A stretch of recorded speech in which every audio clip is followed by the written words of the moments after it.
Olá, turma, sejam todos bem-vindos a mais uma aula de Física. Na aula de hoje nós vamos trabalhar com o resistor elétrico. Vamos aprender o conceito de resistor elétrico, entender o efeito Joule, tá? Dar o exemplo de alguns resistores elétricos e fechar com a primeira lei de Ohm, certo? Tranquilo? Bom,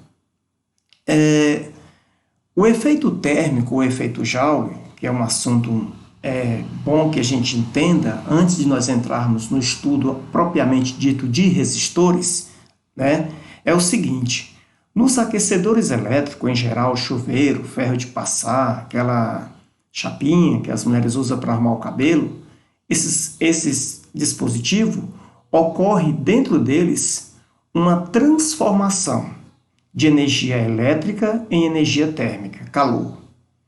Então, esse fenômeno é denominado efeito térmico ou efeito Joule, certo? O que é o efeito Joule? Ocorre quando há um choque de elétrons livres contra os átomos do fio condutor, ok? Aí provoca o aquecimento do fio condutor, tranquilo? Bom, nesse choque, os elétrons transfere aos átomos a energia que receberam do gerador, da pilha, gerador de uma pilha, de uma bateria, geradores de corrente contínua, no caso aqui. Então, a qual essa energia ela vai ser transformada em energia térmica, causando a elevação da temperatura do condutor. Entenderam, pessoal? Então, o que acontece? Quando os elétrons livres chocam contra os átomos do condutor, eles vão transferir aos átomos a energia que receberam do gerador. Como eu falei para vocês, pode ser uma pilha, pode ser uma bateria, tá? A qual é transformada em energia térmica, de elétrica para térmica, causando a elevação da temperatura do fio condutor. Tranquilo? Esse é o famoso efeito Joule. Tranquilo? Bom, agora, o elemento de circuito, cuja função exclusiva é efetuar a conversão de energia elétrica em energia térmica, recebe o nome de resistor elétrico. Então, o próprio nome já está dizendo, resistor que vai resistir à passagem da corrente elétrica, ok? Eu dei aqui dois exemplos de resistores, né? Por exemplo, o fio de uma lâmpada, né? O filamento de uma lâmpada incandescente, né? Como vocês podem observar aqui, tá? Nós temos aqui o filamento, esse araminhozinho rolado aqui em forma de espiral. Ele é feito de um material muito resistente a altas temperaturas, como é o tungstênio, certo? É um exemplo de resistor elétrico, certo? Ok? E também os fios de nicrômenos em hélice em chuveiro, né? Então, dentro de um chuveiro elétrico, existe um dispositivo enrolado em forma espiral, certo? Que, na verdade, é a resistência elétrica do chuveiro, certo? Feito de uma liga metálica, ok? Tranquilo, turma? Bom, agora, o símbolo de um resistor. Olha como é que aparece aqui o símbolo de um resistor. Tem esse modelo, né? Esse aqui eu coloquei porque ele é o mais usual, certo? Aqui é um símbolo de um resistor. Então, observe que esse resistor aqui, ele vai ser o seguinte, ele vai ser mantido a uma temperatura constante e ele vai ser percorrido por uma corrente elétrica de intensidade I. Nós já falamos disso, né? A corrente elétrica ela é dada em amperes, né? E que tem entre os seus terminais uma DDP, ou seja, aqui vamos supor que aqui nós temos o resistor elétrico percorrido por uma corrente I e ele vai receber nos terminais aqui dele, no terminal A e no terminal B. Vamos colocar aqui o terminal A como positivo e o terminal B como negativo. Positivo de maior DDP, diferença de potencial. Então, ele vai ser, claro, mantido a uma temperatura constante. Vai passar uma corrente, ele vai ser percorrido por uma corrente elétrica, certo? A uma temperatura constante. Então, qual é a conclusão disso? Bom, a conclusão disso chegou ao estudo de um físico alemão chamado Georg Simon Ohm, que ele verificou o seguinte, que mantida a temperatura constante, certo? Desse resistor, o quociente da DDP, ou seja, da diferença de potencial aplicada pela intensidade da corrente elétrica, certo? resultava em uma constante característica do resistor. Né? Vocês estão entendendo? Então, veja bem, aqui nós temos um resistor com temperatura constante. Então, quando era aplicado uma DDP, uma diferença de potencial nos terminais desse resistor, tá, dividido pela intensidade da corrente elétrica, sempre aparecia um valor constante, uma constante R, tá, que essa constante, Ohm atribuiu o nome de resistência elétrica.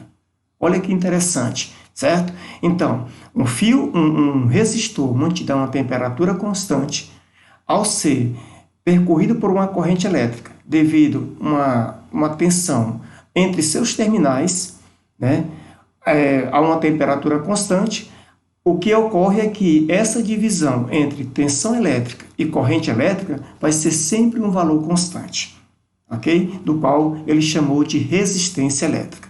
Vamos especificar isso aí melhor. Veja bem, vamos considerar o seguinte experimento para a gente entender melhor o que foi dito no slide anterior. Suponhamos que nós temos um fio metálico de tungstênio, tá? Como esse aqui da lâmpada, que nós comentamos agora, tá? Certo? Bom, esse fio metálico, ele vai ser submetido a uma diferença de potencial, uma DDPU, certo? Estabelecendo-se nele uma corrente elétrica de intensidade I, ok? Bom, suponha que, é claro, há um sistema de refrigeração mantendo constante a temperatura do fio, ou seja, a temperatura do fio não vai variar. Então, olha aí o resultado da experiência de Ohm.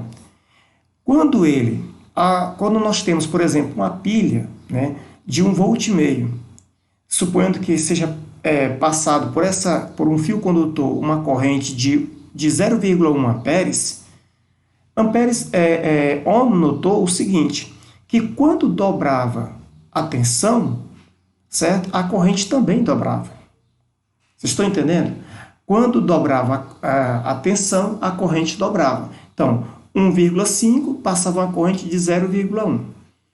Dobrando a tensão elétrica DDP de 3 volts, a corrente percorrida seria de 0,2. Dobrando de novo a tensão para 6 volts, a corrente percorrida seria de 0,4. Certo? Qual é a conclusão que Ohm chegou? Que, mantido a temperatura constante de um resistor, o quociente, a divisão entre a tensão elétrica e a intensidade da corrente vai ser sempre um valor constante. Então, no nosso caso aqui, a resistência elétrica, o seu valor é de 15 ohm. Isso aqui é um símbolo, é uma letra grega, ômega, que representa, né, o símbolo do ohm. Então, quando dividindo 1,5 por 0,1, nós temos 15. 3,0 dividido por 0,2, 15. Vai ser sempre um valor constante, certo? Agora, graficamente, veja bem como é que é representado. Tá? Uma reta, isso aqui na verdade é chamado de curva característica do resistor. No eixo das abscissas, nós temos o valor da intensidade da corrente em amperes. No eixo das ordenadas, nós temos a tensão, né, elétrica dada em volts. Então, observe que a reta, tá, ela sai da origem, né, e ela vai ser sempre linear, ok? Então, os condutores para os quais vale a proporcionalidade entre U e I, né, que é a intensidade da corrente, no caso dos metais, são chamados de condutores ômicos. Então, toda vez que você estiver dividindo a tensão pela intensidade elétrica e der sempre uma constante, isso denota que se trata, né, de um condutor ômico, certo? Ok? Agora, é interessante nós notarmos o seguinte, tá? Que cada condutor, isso aqui é muito importante, cada condutor apresenta uma constante característica. A cada condutor apresenta uma constante característica, ok? Tranquilo? Então, essa constante aqui é chamada de resistência elétrica. Então, em um condutor ômico, mantida a temperatura constante, a intensidade da corrente elétrica é proporcional à diferença de potencial aplicado entre seus terminais. Está aqui a famosa lei de Ohm, a primeira lei de Ohm, ou seja, a tensão é igual ao produto da resistência pela corrente, certo? O Sistema Internacional de Unidade, a unidade de medida de resistência elétrica é o ohm, cujo símbolo é o ômega. Tranquilo, turma? Ficou bem claro aqui o que são resistores ômicos? Quando diz assim, o que é um resistor ômico? É aquele resistor que obedece à lei de Ohm, certo? Tranquilo? Bom, para nós não ficarmos só na teoria, vamos praticar 2 exercícios interessantes. Bom, o primeiro diz assim, muito tranquilo, um resistor de resistência igual a 50 ohm sob uma DDP de 60 volts, certo? Calcule a intensidade de corrente elétrica que o atravessa. Então, aplicando a primeira lei de Ohm, U que é igual a R vezes I. Essa é a primeira lei de Ohm. Como ele está querendo a intensidade, nós vamos isolar o I, né? Ok? E o R que está multiplicando vai passar dividindo. Tranquilo? Então, é só colocar agora 60 dividido por 50, nós vamos ter uma corrente percorrida de 1,2 amperes. Tá? Muito tranquila essa questão.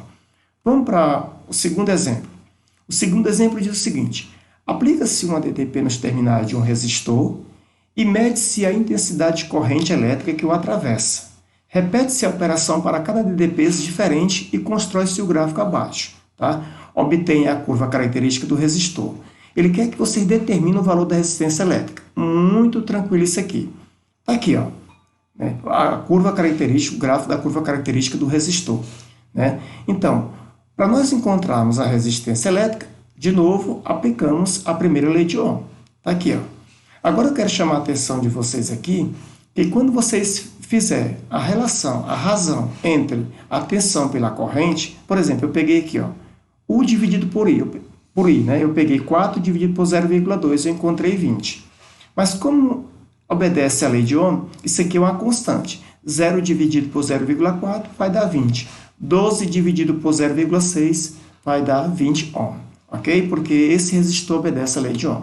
Um assunto muito tranquilo, tá? Muito tranquilo mesmo, não é difícil. E aqui eu vou deixar uma atividade para vocês praticarem no livro didático de vocês, tá? Que está lá na página 87. Eu quero que vocês façam os exercícios 1, 2, 3 e 4. Tá? Faça o exercício em papel A4, faça as resoluções e poste lá na sala Google, sala de aula. Tá ok, pessoal? Um grande abraço e até a próxima aula.